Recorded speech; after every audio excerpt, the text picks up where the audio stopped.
Hi, welcome back to Inspired Method Marketing on YouTube. We are your Edmonton business coaches. My name's Karen, and this is my husband Trevor. Hi there. And today we're going to talk about don't build a website until you do this. Stop what you're doing. Don't build it. Seth Godin says, you're not running around grabbing every conceivable lock to try out your key. Instead, you're finding people, the lock. And since you are curious about their dreams and desires, you will create a key just for them, only they'll happily trade attention for it. We like that quote. We've used it a few times.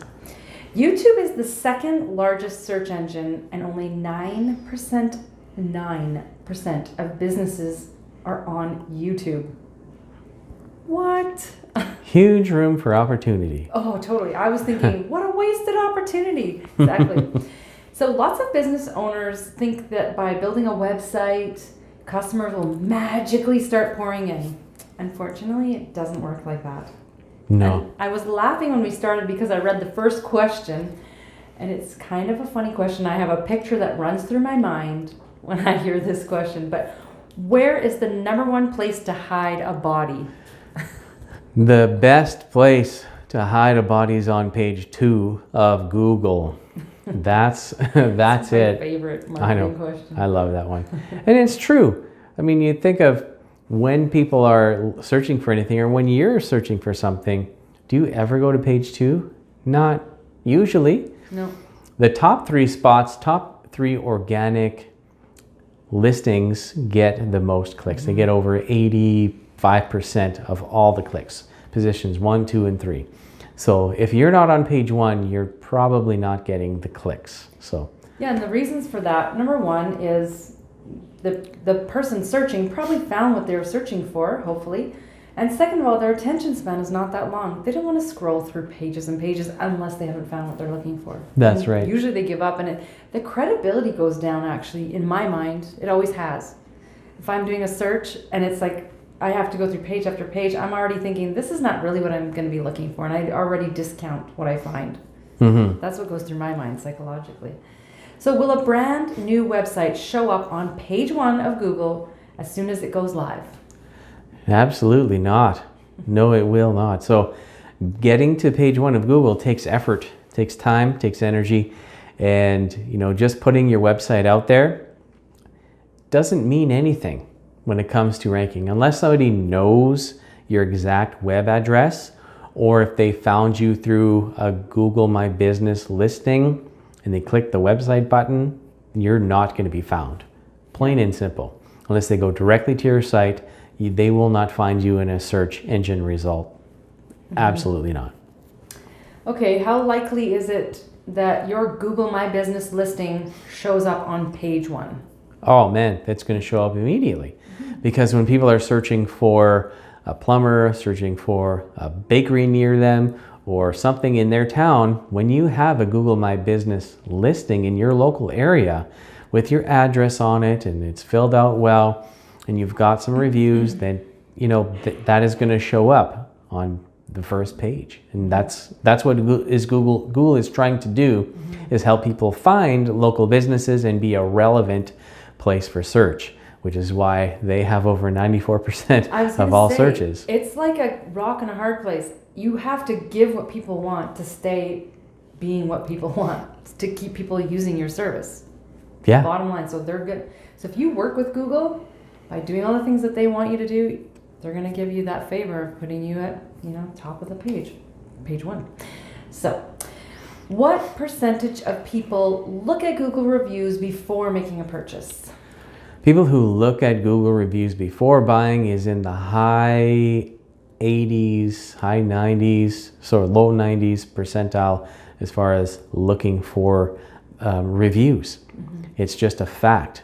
I think it was one of the videos we did prior, for word of mouth referrals, 92% rely on that. Mm-hmm. So because things have changed a lot, we have the internet, we have Google, we have different search engines. People are looking to reviews online to see what other people's experiences with that company were, because then they can gauge for themselves, should I risk it? Should I try them out? Should I go visit that restaurant? Mm-hmm. Right? And that's how people are going to judge you, is based on the reviews that they find on Google mainly. It's amazing how life has changed though, because obviously before the dawn of the internet, we relied on our human connections, like our in real life connections, to give us that information. And now we're a little bit more disconnected that way, because just the nature of how we are now, that we rely on those online friends to tell us what that business is like. Just ran through my mind how much things have changed. So does that percentage change much for leads from referrals, now that we've talked about it? Well, no, not really. I mean, a lot of people who are looking for leads online, it's a high percentile of people looking at the reviews. So if you're a small business and you are looking for more customers and you want them to come in or call or email or submit a form, people are looking at those reviews. And it's just a matter of fact. And if you aren't doing that and pursuing your customers and people in your social circle to help you and get those reviews posted on your Google My Business listing, then that will weigh on whether a lead decides to pursue going further and clicking onto your website. So it's definitely a factor in everything. Yeah.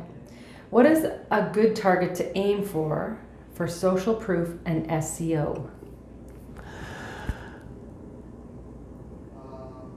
I'm going to pause because I don't know. I forget. What is a good target to aim for social proof and SEO? A good target for the amount of reviews you should get is 40. That's the target that we want to shoot for, because then it gives you some love with Google, and they look at you as a real legitimate business, and you'll get better SEO value. You'll show up on the search engine maps page, a lot more prevalent in your area. And when it comes to your score for pay-per-click advertising, your costs are going to go down because they're going to show your ad more often in better places. True. Will a Google My Business listing with 40 reviews outperform a new website? Yes, 100%. Every time. Every time, because it's there. Like, your listing is there, your address, phone number, contact information, it's going to show up on that page. So you should definitely invest a little bit of time to making sure you have that Google My Business listing. Even if you have a new website, the website is not going to perform anywhere near as well as your Google My Business listing. Yep. How effective are Google ads before getting those 40 Google reviews? How effective are they? They are not nearly as effective, as we mentioned earlier, as let's say someone who has a brand new website, brand new Google My Business listing. When you get to that 40, it changes dramatically from 0 to 40. Okay. Number one, people who see your ad and then they click on you and you've got not very many reviews, it weighs. There's a weight there, right? So if they see your ad and you've got one review, and then the next ad below it is a competitor and they've got 30 reviews on their ad, they're going to get the click and not you. So that all makes a difference. So you're paying for that placement, but then nothing is happening with it. So your costs go up because your clicks are not as prevalent. So it just makes more sense to get at least to 40 before you start paying for those ads. Yeah. Okay, writing words. Like, I just wrote a report yesterday, and it was over the weekend, and it was 3,000, at least 3,000 words, and it took a long time. Are you serious about writing 6,000 words for a website before you even launch it? Yes. You must be a great writer. Yes. Now, I'm not a great writer, but you are. But I know what it takes. Because the more content, the more relevant content to your ideal and likely buyer, speaking on the subject that you say you're an expert on. So if you're a plumber in your local area and you're talking about plumbing things, and you're talking about your team, talking about why people should choose you, and expanding that out, you're seen as that subject matter expert by Google, and that is just going to help you with search engine results. If you want to win on Google, you just have to do what Google says. Do what Google says and do more than what your competitors are doing. That's right. So why do you ask clients to make 14 10-minute videos before the website's even built? Well, the whole point of that is so that we can start publishing new information on a weekly basis. So really, you've got 14 weeks worth of content ready to go and update on your blog page. Yeah. That's why. Got it. Lots of work there, but there's so much that Absolutely. can be done before the website's ready to launch that really there's no reason to not get going. So Yeah. all right, thanks for joining us today here at Inspired Method Marketing on YouTube, your Edmonton business coaches. We're so glad you joined us. Don't forget to subscribe to the channel, like the video, give us a comment, thumbs up, whatever you want to do there. And we'll see you guys next time. Bye.